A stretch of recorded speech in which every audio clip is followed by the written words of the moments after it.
수험생 여러분 안녕하십니까? 자, 이번 시간에는 우리 하반기의 기출문제를 한번 같이 풀어보도록 하겠습니다.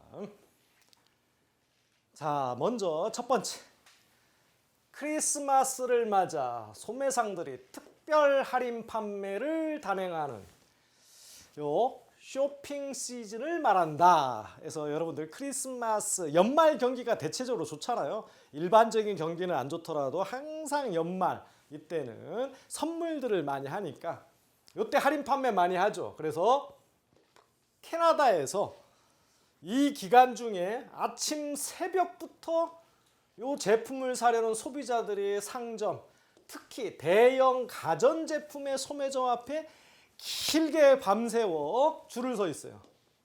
아주 특별 세일, 할인을 갖고 할인을 크게 해가지고 판매를 하니까 이런 걸 흔히 볼 수 있다. 여기에서 지칭하는 용어, 즉 이런 것들을 지칭하는 용어가 뭐냐 이거죠. 이걸 우리가 뭐라고 할까요? 이걸 박싱데이라고 합니다. 박싱데이. 박스는 이제 상자란 뜻이죠. 그래서 원래 박싱데이는 크리스마스 다음 날을 얘기해요. 박싱데이는 12월 26일 이걸 얘기를 해요. 뭐 할로윈데이는 잘 아시죠? 옛날에 그런 노래 있었습니다. 이용의 10월의 마지막 밤을 하는 노래가 있었어요. 10월 말일.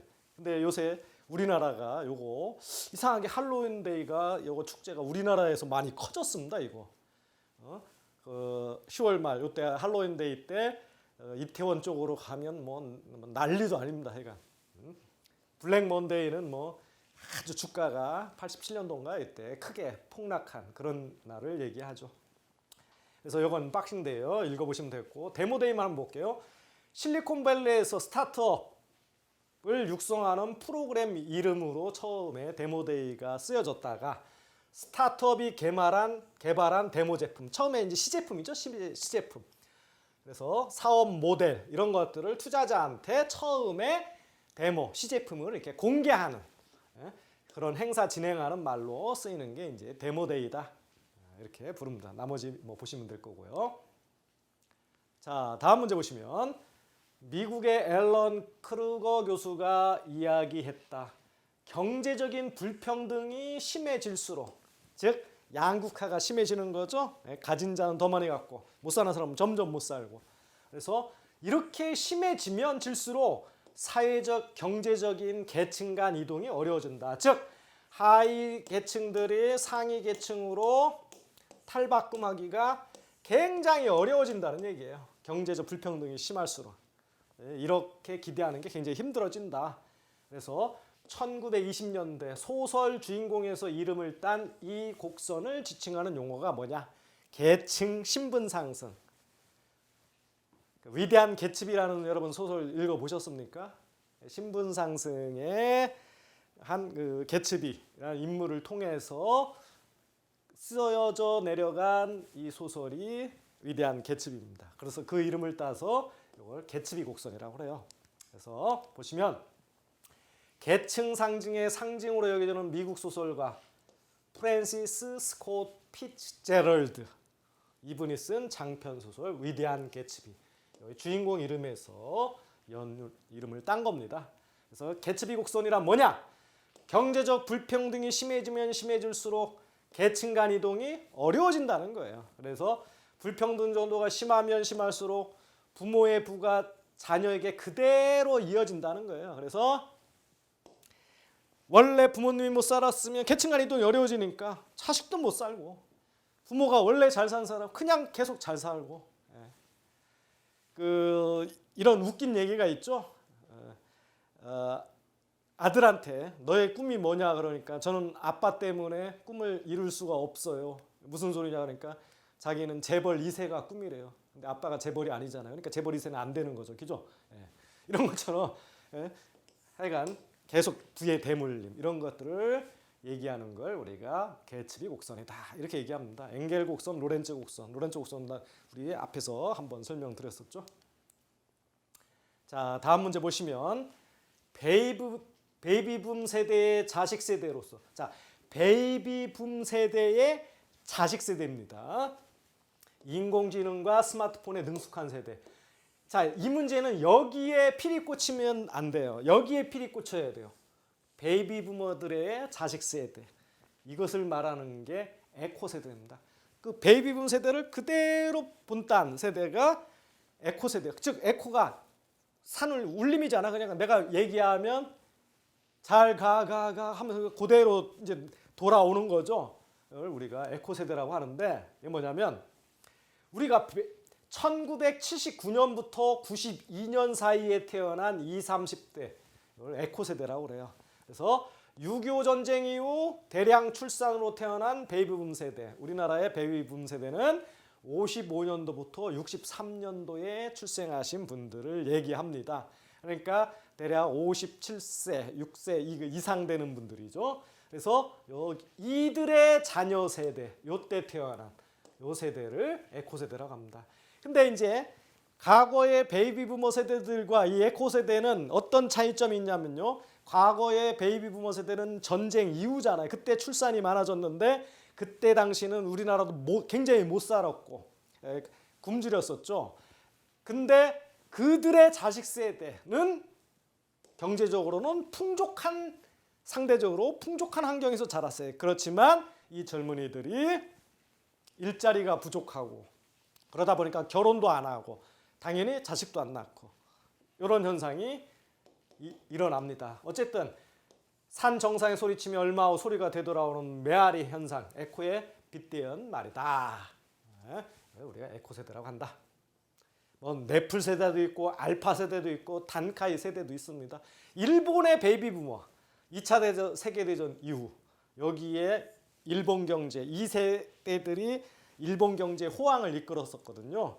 그래서 이거는 우리가 단카이 세대라고 합니다. 참고로. 자, 다음 문제 보시면 제분업자인 갑은 2018년도 국내에 생산된 밀을 15억 원어치 구입했어요. 자, 갑은 밀 15억 원어치를 구입해가지고 밀가루를 만들어가지고 제빵업자에게, 자, 제빵업자에게 얼마에 팔았냐면 18억에 팔았어요. 그리고 제빵업자는 밀가루 이용해서 빵을 만들어서 얼마에 팔았냐면 22억 원에 팔았습니다. 그래서 빵 만들어서 여기 얼마에 팔았냐면 22억 원에 팔았다. 이때 2018년도에 실질 GDP는 얼마인가? 명목이 아니고 실질을 물어봤어요. 자, 이거 뭐냐면 여러분 GDP의 개념을 이해하고 있어야 돼요. GDP는 그로스 도메스틱 프로덕트라고 해가지고 프로 D자가 빠졌네요. DUCT. 총 국내 생산이에요. 그래서 우리가 국내 총생산이라고 부르는 겁니다. 국내 총생산. 즉 우리 왜 동남아 친구들 반가 이거 옛날 개그 프로에 나왔던 그 친구들이더라도 우리나라에서 생산을 활동을 하면 국내 총생산에 포함이 됩니다. 그렇지만 우리나라 사람이더라도 뭐 유현진이나 손흥민이나 이런 사람들이 외국에 가서 생산하고 소득 활동을 하는 이런 것들은 GDP에는 포함 안 돼요. GDP는 철저하게 속지주입니다. 우리나라에서 사람을 따지지 않고 우리나라에서 생산된 이런 소득을 따질 때 GDP라고 하는 거예요. 자, 어쨌든 일정 기간 동안 국내에서 생산된 최종 생산물의 가치, 최종 생산물의 가치는 가격 곱하기 생산량이잖아요. 이렇게 해가지고 이걸 우리나라 걸 다 더하면 이게 국내 총생산이 되는 겁니다. 가격, 생산량, 전체적인 최종 생산물의 가치가 계산이 되겠죠. 이렇게 국내 총생산을 계산하는데 이 최종 생산물의 가치를 GDP라고 하는데 이걸 다르게 얘기하면 부가가치 합계예요. 또 이걸 다르게 얘기하면 부가가치 합계입니다. 자, 갑은 제분업자죠. 15억 밀 구입해서 밀가루 만들어서 18억 팔았죠. 그럼 3억의 부가가치를 만들어냈고 이 제빵업자는 18억을 사서 22억 원어치의 빵을 팔았습니다. 부가가치 4억 만들어냈죠. 그래서 갑은 처음에 생산 15억 원어치의 밀을 생산했죠. 그래서 15억 더하기 3억 18억 더하기 4억 22억 원 전체 부가가치를 합치면 22억 원. 그렇게 계산해도 되고 아니면 최종 생산물의 가치를 계산하면 됩니다. 최종 생산물. 단계가 있으면 그 중에 최종 생산. 이게 22억 원이잖아요. 그죠?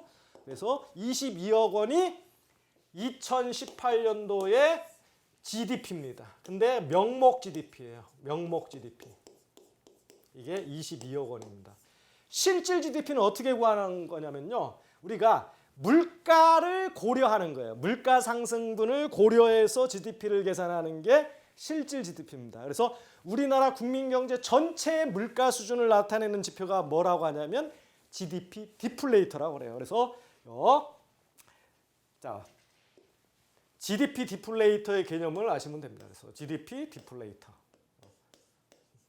GDP 디플레이터. 이건 어떻게 구하냐면요. 명목 GDP를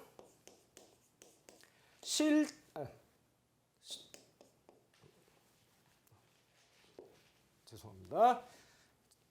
다시 지우니까 자, 일단 GDP 디플레이터 이렇게 쓸게요. GDP 디플레이터는 명목 GDP를 실질 GDP로 나누고 여기다가 100을 곱해주는 게 GDP 디플레이터입니다. 그래서 문제는 이제 실질 GDP 구하는 거잖아요. 그럼 이게 이제 GDP 디플레이터인데 실질 GDP 구하려면 여러분 얘와 어떤 산수에서 얘와 얘는 자리 바꿔도 돼요. 그러면 실질 GDP는요. GDP 디플레이터 명목 GDP 곱하기 100 이렇게 하면 돼요. 이 100을 왜 하는 거냐면 원래 기준 연도의 GDP 디플레이터 값을 100으로 기준으로 삼은 거예요. 그래서 만약에 비교하는 연도에 GDP 디플레이터가 120이 됐다 그러면 기준 연도에 비해서 물가가 20% 올라갔다 그런 의미거든요.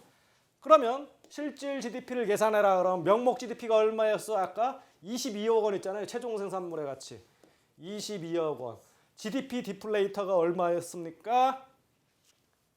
110이라고 했죠? 2018년도 110 곱하기 100 하면 이게 20이 나올 겁니다. 억이죠? 억.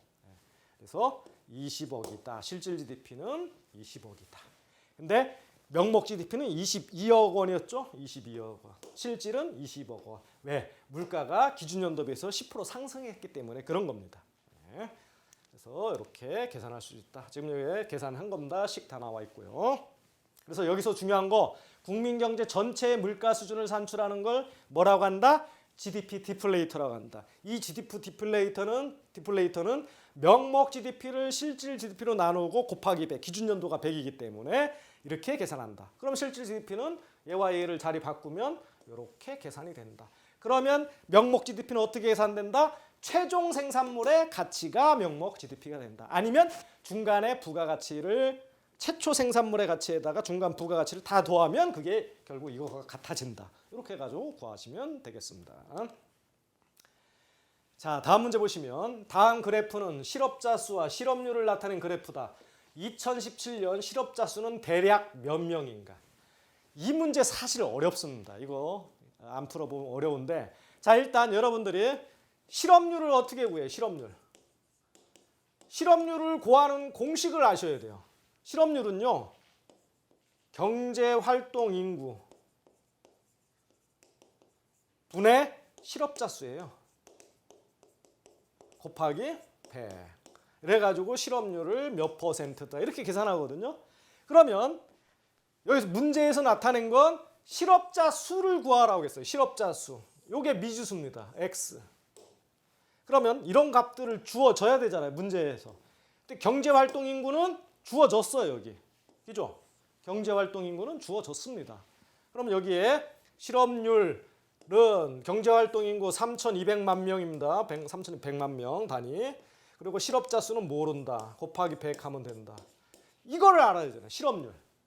근데 그래프가 주어졌어요. 실업률이 요거래요. 요거. 점. 사실은 이 세로축이 정확히 숫자가 나와 있으면 요거 평균 내면 되는데 이 그래프 갖고 대략적으로 문제가 대략 얼마인가 몇 명인가를 따지는 거잖아요. 그럼 실업률이 대략 몇 프로인지만 보시면 돼요. 여기가 5%고 여기가 7.5%니까 여기가 한 칸이 두 칸이 2.5니까 한 칸이 1.25예요. 여기가. 그럼 여기에 6.25 정도 돼요. 6.25. 그럼 여기 5점 얼마? 여기 5%대. 여기 거의 6%, 뭐 6% 해가지고 우리가 6%대로 찍을 수가 있어요. 왜? 대략적이니까 분명히 실업률도 몇 자릿수로 하기보다는 이렇게 딱 떨어지게끔 이 정도로 우리가 어림할 수 있다. 그러면 이게 6%가 나오면 결국 X값을 구하면 3,200만 명의 6% 계산하면 되겠죠? 그럼 6, 22, 6, 38, 192만 명. 이렇게 계산하는 겁니다. 네, 그래서 여기에서는 여러분들이 일단 실업률을 구하는 공식은요. 경제활동 인구 분의 실업자 수 곱하기 100입니다. 이 공식을 아셔야 되고 실업률을 어림을 이 통계치 갖고 여러분들이 뽑아낼 수 있는 거. 이게 이 문제의 풀이의 지름길입니다. 자, 다음 뭐 답이 체크가 됐네. 다음 패션 브랜드 중 패스트 패션 브랜드. 우리가 뭐 맥도날드니 뭐 롯데리아니 이런 데 가서 먹는 거 패스트푸드라고 하잖아요. 빨리빨리 음식이 나오는 거. 옷, 의류 같은 것도 유행에 굉장히 민감하게 빨리빨리 만들어내는 게 그런 것들 우리가 패스트 패션 브랜드라고 하는데 그 브랜드를 우리가 스파라고 그래. 스파. 스파는 어떤 한 업체에서 의류 디자인, 기획, 디자인, 생산, 유통까지 그냥 일사천리로 다 진행하는 그래야 빨리빨리 유행을 쫓아가잖아요. 이런 걸 우리가 스파 브랜드라고 합니다. 그래서 여기 스파가 사실은 어려워요. 전문점, 자사상표, 의류 요거의 첫 글자를 딴 거예요. 그래서 요 스파라는 것은 그냥 패스트 패션 브랜드다. 이렇게 이해를 하시면 되겠습니다. 나머지 다른 브랜드 이런 것들도 한번 여러분들이 읽어보시고요. 자, 다음 문제 보시면 집이 있느냐 없느냐, 집값이 너는 얼마짜리 아파트에 사느냐, 이거에 따라 계층 격차가 벌어지는 현상. 뭐 신조어들이죠. 뭔가 집값에 따라서 너는 어느 동네 무슨 집에 사느냐에 따라서 몇 평에 사느냐에 따라서 이렇게 계층이 나누어져요. 요새 초등학생들이 그런다잖아요. 어쨌든 이렇게 나누어진다를 영어로 나누기 뭐예요? 디바이드죠. 디바이드. 뭘로 나누는 거예요? 집 갖고 나누는 거예요. 하우스. 그래서 하우스 디바이드예요. 영어로. 그래서 1번이 답이 되는 겁니다. 뭐 여기 읽어보시면 되는데 요거 투키디데스의 함정 여러분들 많이 못 들어보셨죠? 이건 뭐냐면 급부상한 신흥 강대국이 기존의 세력 판도를 흔들면 결국 양측의 무력 충돌로 이루어지게 된다라는 용어입니다. 요거 언제든지 등장할 수 있는 이런 용어입니다. 이게 뭐냐면 자, 급부상한 신흥 강대국 지금 전 세계에서 가장 급부상한 신흥 강대 어디예요? 중국. 기존의 세력 판도 핵심 미국. 결국 양쪽의 무력 충돌까지는 안 갔지만 어쨌든 무역 전쟁이라는 게 벌어지고 있죠. 무역 전쟁. 네?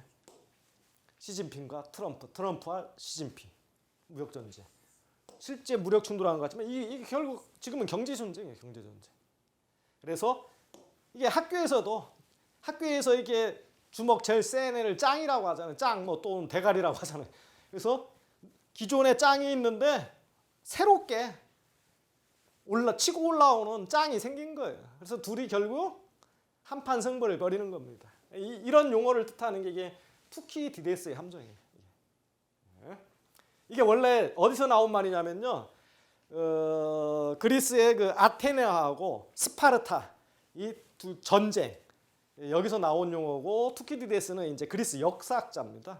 거기서 나온 거니까. 어쨌든 지금의 현재 미국과 중국의 세력 다툼을 잘 표현하는 걸 투키디데스의 함정이라고 한다. 요거 좀 기억해 주시고요. 자, 다음 문제. 이거 굉장히 중요하고요. 앞으로도 굉장히 많이 나올 문제입니다. 보시면 다음 글을 읽고 물음에 답하시오. 나는 이번에 땡땡 보험사에서 보험 가입 업무를 담당하게 됐어. 그래 축하해. 하는 일 어때?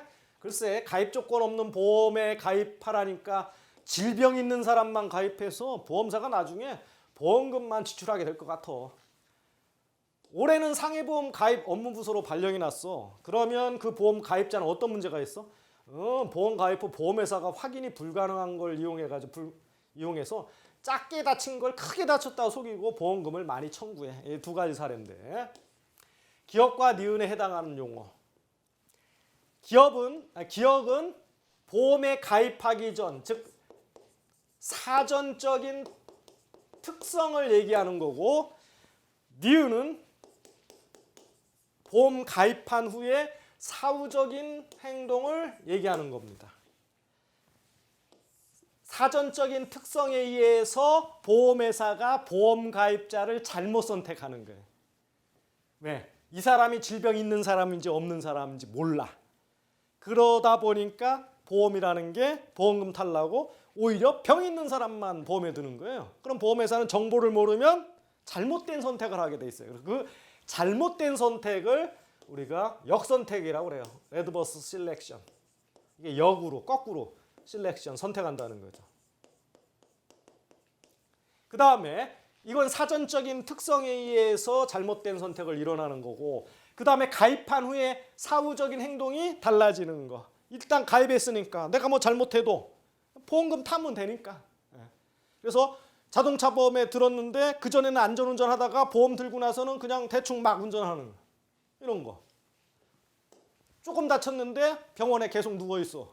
이렇게 해서 보험금 많이 청구하고 사후적인 행동이 달라지는 거. 이런 걸 우리가 모럴 해저드,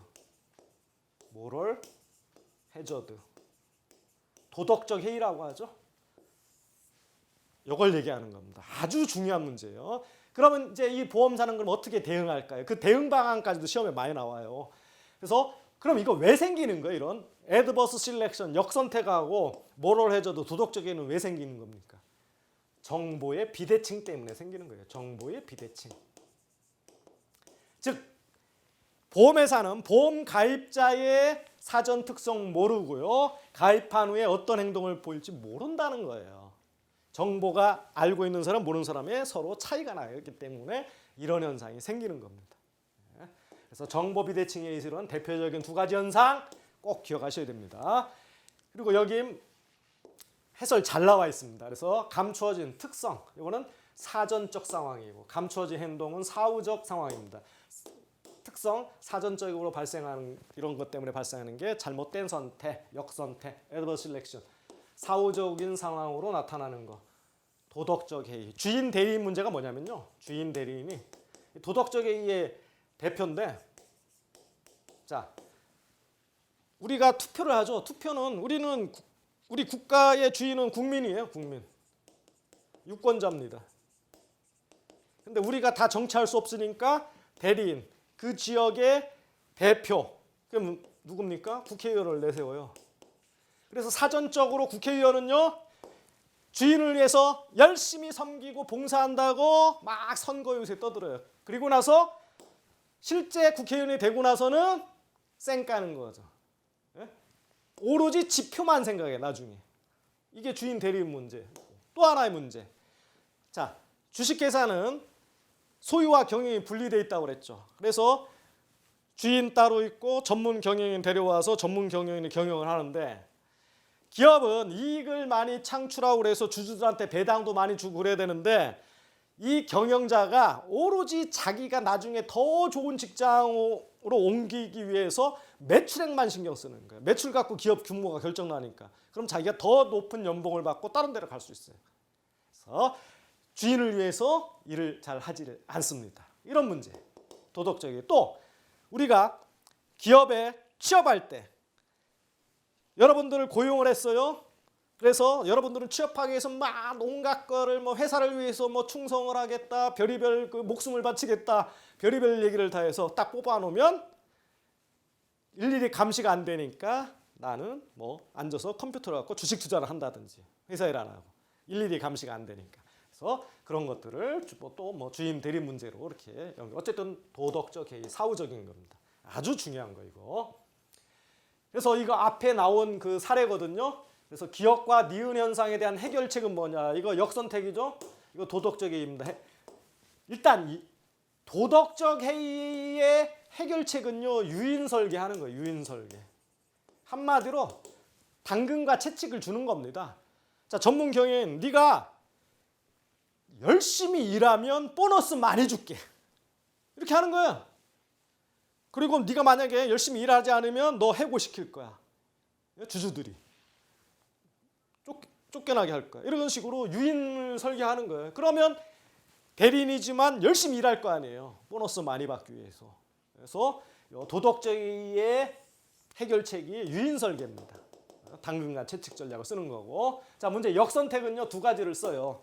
이걸 해결하기 위해서는요, 그 신호발송과 그 다음에 그 선별이라는 두 가지를 써요. 신호발송은 우리가 시그널링이라고 해요. 시그널을 보내는 거고, 선별은 스크리닝이라고 합니다. 스크리닝. 자, 이거 무슨 소리냐면요, 정보를 갖고 있는 자와 정보를 갖지 못한 자와의 차이에 의해서 이제 정보 비대칭에 의해서 역선택 문제 생긴다고 그랬죠. 자, 하나의 대표적인 사례만 들을게요. 자, 기업에서 신입사원을 채용해요. 하려고 그래요. 그럼 기업에서는 그 신입사원이 정말 기업에 적합한 인재인지 정보를 몰라요.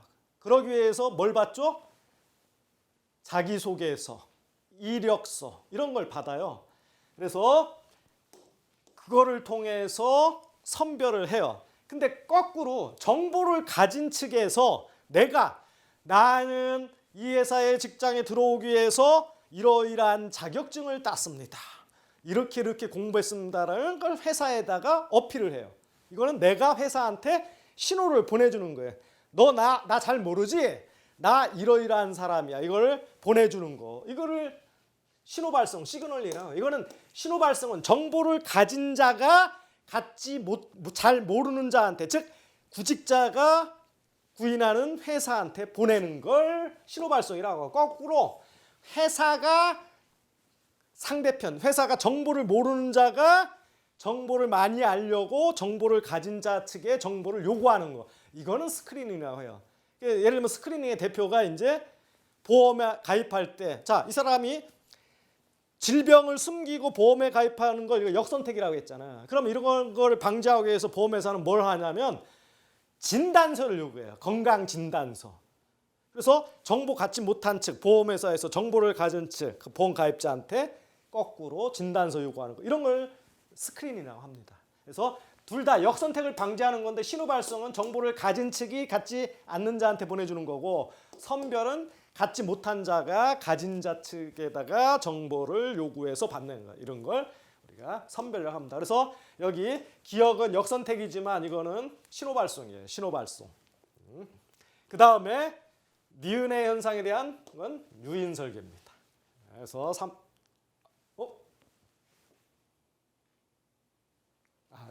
죄송합니다. 제가 지금 선별을 설명했죠. 그러니까 이 질병을 가진 사람이 가입하려니까 여기 보험회사가 보험 지출이 많을 것 같으니까 건강진단서 요구하는 거죠. 거꾸로. 그래서 정보를 갖지 못한 보험회사가 정보를 가진 가입자들한테 요구하는 거. 이거는 스크리닝 선별이라고 했잖아요. 그러면 당연히 여기 선별입니다. 죄송합니다. 유인설계. 유인설계는 이쪽은 도덕적의 해결책은 신호발송이나 선별이 들어가면 안 돼요. 이게 둘 중에 하나인데 이 앞에 거는 선별이다.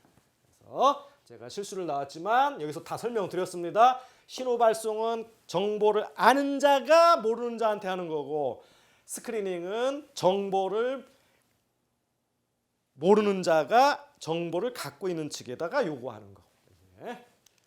자, 요거 보시면 될 거고요. 여기에 주인 대리인 문제를 해결하기 위해서 노동시장의 효율성 임금 요거 하나만 설명드릴게요. 우리가 전통적인 임금 이론은 이거예요. 근로자들이 니네가 생산성을 높이면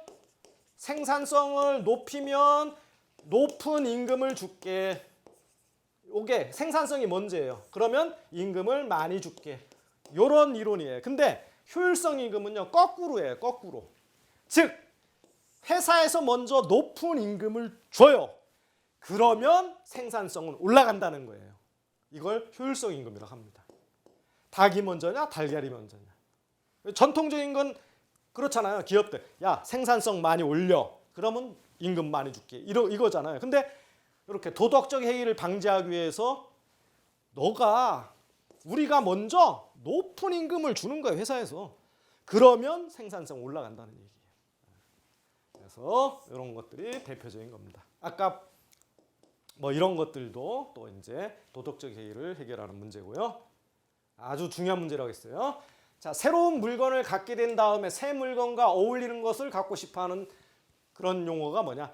즉 어떤 새 물건을 가졌어요. 그럼 요것과 연관 있는 뭐 잘 어울리는 걸 갖고 싶어해요. 이걸 우리가 디드로 효과라고 합니다. 디드로 효과. 그래서 하나의 물건을 사고 그에 어울릴 물건을 계속 구매하며 소비로 이어진 현상. 소비가 소비를 부르는 거죠. 이걸 디드로 효과라고 합니다. 자, 여러분 여기에 소비와 관련된 용어가 의외로 굉장히 많습니다. 이거 다 알아두시면 좋아요. 밴드웨건은요. 밴드웨건은 이거 뭐 그 악단이 막 북치고 장구치고 해가지고 화려한 악단 마차가 지나가는 거 밴드웨건이라고 해요. 그리고 이건 뭐냐면 소비를 유행을 따르는 거예요. 그래서 남들이 사면 나도 사는 거. 유행 쫓아가는 구매 심리. 이걸 밴드웨건 효과라고 하고요.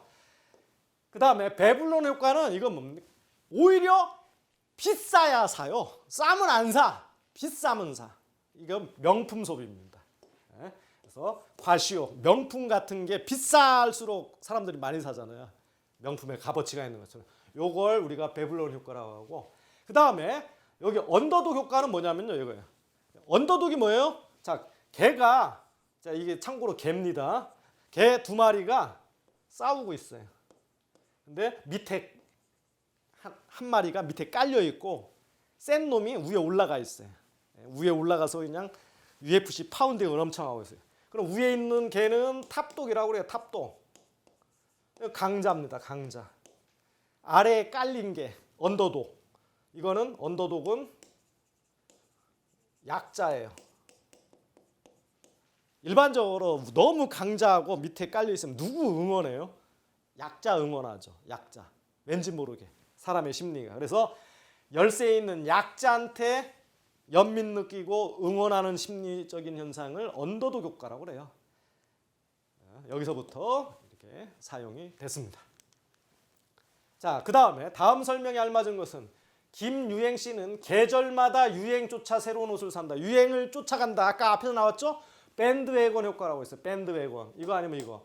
그 다음에 나 한정 씨는 한정판 제품을 소비한다. 자, 유행 쫓아가는 거랑 완전 반대예요. 남들이 사는 거 안 사. 이 사람은.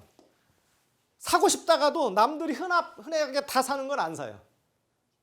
한정판 이런 것만 사요. 남 안 있는 거. 이런 것들을 우리가 속물 효과라고 그래요. 속물. 스노브 효과라고 합니다. 스노브 효과. 그래서 둘은 완전히 정반대예요.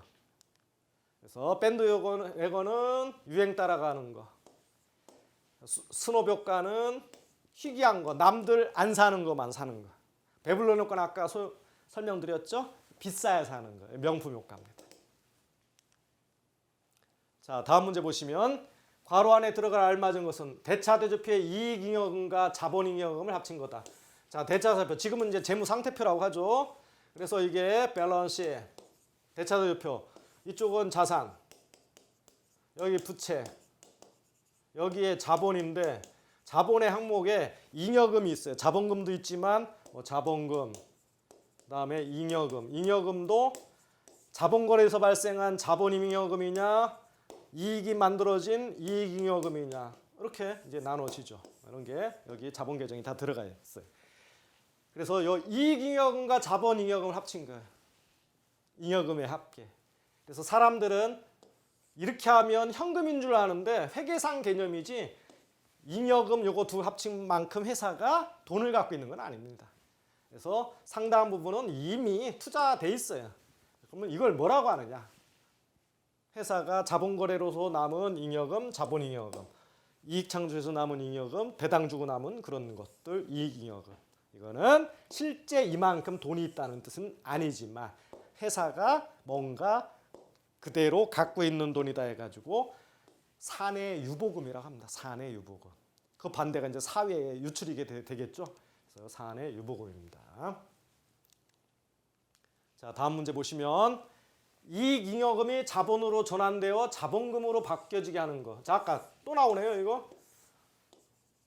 자, 자산, 부채, 자본인데 여기 자본인데 여기에 이제 자본금이 있고 잉여금이 있다고 그랬죠. 여기 잉여금에 자본잉여금에 이익잉여금이 있어요. 근데 잉여금이 자본금으로 바뀌어요. 그러면 자본 항목에서 자본 계정에서 항목만 바뀌지 잉여금에서 자본금으로 갈 뿐이지 전체 회사의 자본, 즉 순자산은 변함이 없죠. 이걸 뭐라고 합니까? 이렇게 잉여금이 자본으로 전환되는 거. 그래서 자본금이 바뀌는 거. 이게 무상증자예요, 무상. 회사로 돈 들어오는 게 없어요. 회사가 남은 돈 갖고 이거를 주주한테 주식 발행해서 공짜로 주는 겁니다. 그러면 자본금이 늘고 잉여금이 줄어들겠죠. 항목만 바뀌어. 전체 자본에는 영향이 없다. 즉 전체 이 자본을 순자산이라고 하잖아요. 이걸 우리가 무상증자, 형식적인 증자다 이렇게 얘기를 합니다. 유상증자는 다르죠. 자본금을 늘리는데 주식을 돈 받고 팔아요. 그럼 회사의 자산이 이때는 늡니다. 무상증자는 자산은 늘지를 않아요. 네. 읽어보시고 자, 다음 문제 보시면 어떤 부부는 일주일에 한 번 할인 매장에서 동일한 물품을 구입한다. 그러나 이번 주는 가격이 10% 오른 걸 알고 구입량을 5% 감소시켰다. 부부의 수요에 대한 탄력성. 자, 수요의 이제 가격 탄력성을 물어본 거죠. 그래서 수요의 가격 탄력성은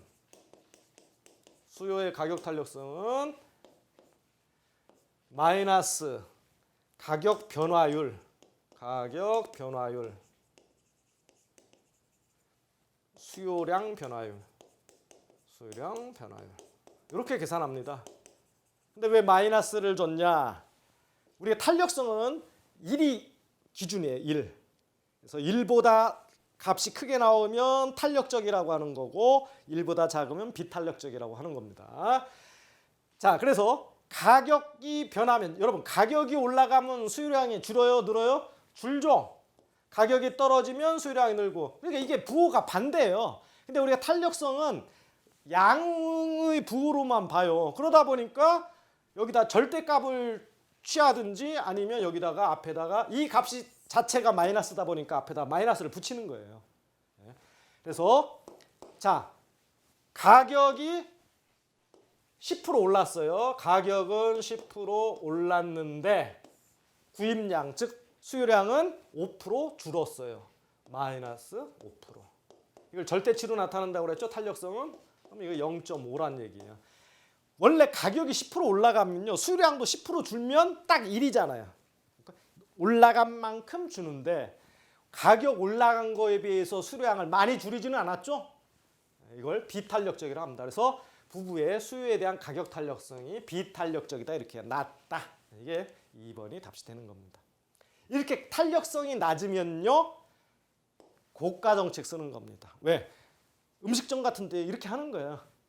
우리는 가격을 올리자. 그럼 매상이 늘어나요. 여러분 가격 곱하기 자 우리 집이 설렁탕 파는 집이라고 한번 생각해 보세요. 설렁탕 가격에다가 우리 집의 매출은 가격에다가 설렁탕 그릇수 몇 그릇 팔렸는지 이렇게 나오잖아요. 양. 요게 곱하면 이제 우리 매출이잖아요. 근데 가격을 올리면 덜 팔릴 거 아니에요. 근데 가격은 많이 올랐는데 많이 줄지를 않았어. 팔리는 양이 줄지를 않아. 이러면 가격 올리는 효과가 나타나는 거예요. 그래서 비탄력적이면 가격 올리는 게 좋아요. 매출에서. 근데 탄력적이다. 즉 가격을 조금만 올려도 왕창 안 팔린다. 그러면 이때는 가격을 올리면 안 됩니다. 이때는. 왜? 올린 것보다 더 많이 줄어드니까. 그럼 매출이 떨어져요. 이런 것들. 즉 탄력적인 제품은 가격 인상 정책을 쓰면 안 되는 겁니다. 참고로. 자, 그 다음에 이 문제가 사실 가장 어려운 문제 중에 하나입니다. 보시면 A와 B의 로렌츠 곡선을 나타낸 것이다. 이에 대한 설명으로 옳은 것을 보기에서 고르면 아마 실제 시험장에서 이런 문제 하면 아마 거의 찍을 거예요. 차라리 찍는 게 나아요. 이거 일일이 따지는 것보다. 자, 이게 아까 제가 얘기했죠. 가로축에 인구 누적 점유율, 세로축에 소득 누적 점유율 표시한 거. 그리고 이 대각선, 이미륵은 대각선이 완전 평등한 소득 분배를 나타내는 거라고 했죠. 그리고 여기는 A는 지금 이런 로렌츠 곡선, B는 이런 로렌츠 곡선이 나왔어요. 그럼 전체 삼각형의 면적 중에 요거 이 부분이 차지하는 면적을 계산한 게 진위계수라고 했죠. 전체 면적 중에 이 부분이 차지하는 면적을 계산하는 게 진위계수입니다. 자, 그러면 여기 이제 A의 10분의 분배율은 2분의 1이다. 자, 여기서부터 막히기 시작하는 거예요. 10분의 분배율은요. 10분의 분배율도 대표적인 소득 불평등도를 계산하는 건데 이거는 하위 40%의 소득계층이 점유하는 소득 점유율을 상위 20%의 소득계층이 점유하는 소득 점유율로 나눠주는 값이에요. 그래서 이게 최대 2까지 값을 갖거든요. 그래서 값이 높을수록 우리가 평등하다 이렇게 합니다. 그래서 보시면 여기 로렌츠 곡선 나오죠. 쭉 읽어보시고 여기 10분의 분배율 처음 나왔으니까 하위 40% 소득계층의 소득 점유율을 최상위 소득 20% 소득계층의 소득 점유율로 나눠줘요. 그래서 이게 값이 계산되면 이거는 0에서 2 값을 갖게 되거든요. 그래서 이거는 값이 클수록 소득 분배가 평등한 걸 나타내줘요. 근데 가만히 보면은 그럼 이거 어떻게 구하냐 보세요. 우리 이거 계산하는 건 일단 공식을 모르시는 분은 못 구하겠죠. 그럼 여기서 이 공식을 알아두셔야 되고 그 다음에 10분의 분배를 구하면 자 보세요. 여기 A의 소득 분포와 B의 소득 분포를 일단 이 표를 만들어 주셔야 돼요. 그러면 먼저 A 경우에는 자 인구 0에서 10%의 인구가 차지하는 게 요 정도의 소득 점유율을 갖고 있어요. 그죠? 예를 들면 뭐 100명이라 따지면 10명이 소득을 이만큼 차지하고 있어요. 그래서 여기까지 다 간 게 100명 다 간 게 소득 누적 점유율이 50%니까 대략 5% 정도씩 점유합니다. 이렇게 5%. 그리고 나서 마지막 90에서 여기 100 소득 100명째 가면 이분들이 차지하는 게 이제 나머지 점유율을 다 차지하는 거죠. 100%까지 이제 최대한 채워집니다. 그래서 소득 점유율 5해서 누적으로 따지면 이렇게 해가지고 이제 100%가 채워지는데 문제는 이 5를 어떻게 계산되느냐? 그러면 이거를 10분이라고 해가지고 10등급으로 나누는 거예요. 소득을. 10등급으로 나누다 보면 이게 직선이다 보니까 여기서 50%를 10등급으로 나누면 결국 소득 점유율은 5%씩 이렇게 늘어나는 거예요. 5%씩. 그래서 이 5자가 나온 겁니다. 이렇게 5%씩. 이거 밑에는 이제 누적한 거고. 그 다음에 B 같은 경우는요. 이거 일단 지워볼게요. 그림이 한번 있어. B는 자 인구 0에서 50명은 소득이 아예 없어요. 소득 점유율이 없잖아요. 빵이잖아요. 여기 이렇게 됐잖아요. 이렇게. 여기는 10명까지 가면 점유율 차지하는데 여기는 50% 인구의 50%까지 갈 동안 소득을 하나도 차지 못하고 있어요. 근데 이제 여기부터는 이제 100%를 채워 나가죠. 그래서 여기 소득 점유율이 빵 프로입니다. 여기까지. 그래서 50% 되면 인구 점유율이 50% 올 때 이제 20%씩 5개로 나눠져서 100%가 채워지는 거예요.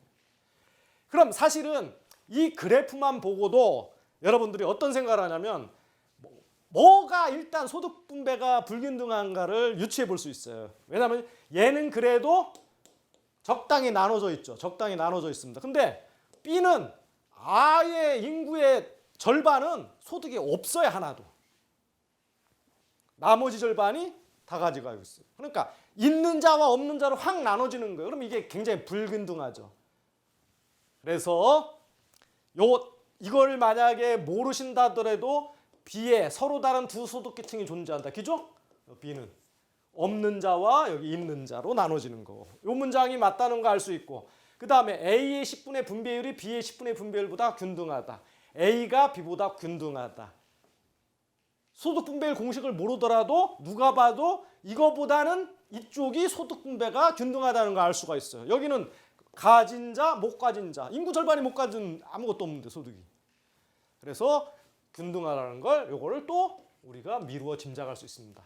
그러면 진위계수는 0에서 1 사이의 값을 갖는데 진위계수는요 1로 가면 갈수록 오히려 불균등하다고 그랬어요. 그러니까 뭐가 둘 중에 뭐가 불균등해요?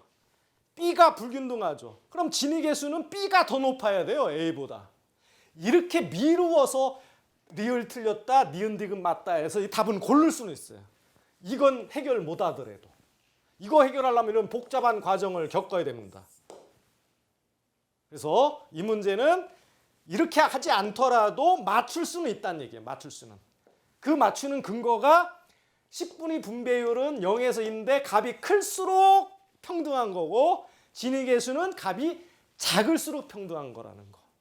누가 봐도 이쪽이 불평등하고 이쪽이 평등한 거예요. 그러면 진위계수는 얘가 A가 더 낮아야 되는 거예요. 10분의 분배율은 A가 더 높아야 되는 거고. 그죠? 그래서 맞출 수 있다. 그래서 이거 한번 뭐 그렇게 맞출 수 있지만 이거 우리 로렌츠 곡선, 진위계수 이런 전반적인 좀 연습이 필요합니다, 여러분들. 자, 다음 한국 예탁결제원이 휴면계좌 주식으로 가장 알맞은 거. 이거 실기주 가실. 즉 주주가 확정이 안 돼 가지고 이 주주가 실제 주주가 누군지 몰라. 근데 거기에 막 증자를 하거나 배당이 들어와. 즉 실기주에 어떤 과실이 쌓이는 거. 이런 걸 실기주 과실이라고 합니다. 그래서 이거 한번 여러분들이 읽어보시면 될 거고요. 다음 적극적으로 수입할 경우에는 수입품 일정한 양을 쿼터라고 하잖아요. 쿼터. 양까지는 기본 관세율의 40%를 감해서 관세 부과하고, 그래서 수입 억제할 때는 일정 양을 초과하는 수량에 대해서는 기본 관세 오히려 할증 과세를 하고, 이렇게 하는 걸 우리가 할당, 쿼터, 일정 양을 갖고 이렇게 관세율을 다르게 부과하는 거 할당 관세라고 합니다. 그래서 여러분 할당 관세 제가 다른 것들은 시간 관계에서 설명을 안 드리지만 요거 다 상계 관세, 보복 관세, 조정 관세 이것도 개념 다 알아두셔야 돼요. 이거 뭐 자세히 설명 나와 있으니까 요 정도만 알아두시면 됩니다. 자, 다음 문제 보시면 전환사채 발행 이후 일정 기간이 지나면 금리를 올려주는 조항. 우리 전환사채는요 컨버터블 본드라고 해서 채권입니다. 근데 나중에 주식으로 바꿀 수 있다고 그랬죠. 근데 전환사채를 갖고 있으면 이자를 받아요. 주식으로 전환하면 이자는 못 받는 거죠. 근데 전환사채 발행 후 일정 기간이 지나면 전환사채 금리를 오히려 좀 더 올려주는 조항. 여러분 영어에서 뭔가 올린다는 걸 스텝업이라고 해요. 스텝업. 만약에 떨어뜨린다 그러면 스텝다운이라고 해요. 스텝다운. 올려준다고 그랬죠? 스텝업입니다. 그건 나머지 뭐 이런 것도 있습니다. 자, 다음 문제 보시면 다음 중 현금 흐름이 증가한 것으로 옳지 않은 거. 기업이 현금 흐름이 증가하지 않은 거죠. 어떤 거예요? 유상증자했다. 그럼 기업이 돈 들어온다 그랬죠? 기업 자산 늘어납니다. 회사가 주식 발행해서 자본금을 늘리는데 주식을 돈 받고 판다 그랬잖아요. 그러니까 돈이 회사로 들어옵니다. 현금으로 증가죠. 배당금 받았어요. 배당금 돈 들어오잖아요. 매출 채권에 감사했다. 매출 채권을 어카운트 리시버블이라고 해요. 영어로. 이거 쉽게 말하면 외상 매출금 같은 걸 얘기하는 겁니다. 외상 매출금. 자, 외상 매출금이 줄었다. 외상으로 판 외상 매출금이 줄었다. 그럼 뭐예요? 돈 받아냈다는 거예요. 돈 받아냈다. 그 뜻이고, 매출 채권, 즉 외상 매출금 같은 게 회수 기간이 연장됐다. 한 달 뒤면 회수될 게 상대 측에서 외상으로 사간 쪽에서 돈을 자꾸 미루는 거예요. 안 주는 거예요. 회수 기간이 늘어나잖아요. 그러면 돈 못 받는 거죠. 그러니까 현금 흐름이 이건 증가한 게 아니고 현금 흐름이 악화되는 겁니다. 네. 자, 다음 중 죄수의 딜레마가 적용되는 시장, 아까 제가 설명드렸죠? 과점 시장입니다. 과점 시장. 서로 담합을 하면, 카르텔을 형성하면 다들 이익을 볼 수 있는데 누군가가 배반을 하면 엄청난 과징금을 두드려 맞습니다. 이쪽에 원리를 설명한 게 죄수의 딜레마인데요. 그때 담합을 방지하기 위해서 정부는 담합했으면 담합한 기업 중에 누군가가 자진 신고를 하잖아요. 그럼 그 기업에 대해서는 과징금을 면제시켜주는 제도가 있어요. 그걸 우리가 리니언시라고 합니다. 리니언시 제도. 자진 신고 제도, 담합, 자진 신고 제도입니다. 그래서 담합을 못하게끔 자진 신고하면 면제시켜주는 거예요. 과징금. 이런 제도가 있다. 어쨌든 죄수의 딜레마가 적용되는 시장이 과점 시장입니다. 과점 시장에서 적용됩니다. 소수의 업체가 시장을 점유하는 거예요. 자, 이렇게 해서 저희들 한 20문제를 풀어봤고요. 잠시 쉬었다가 나머지 문제 풀어보도록 하겠습니다. 수고하셨습니다.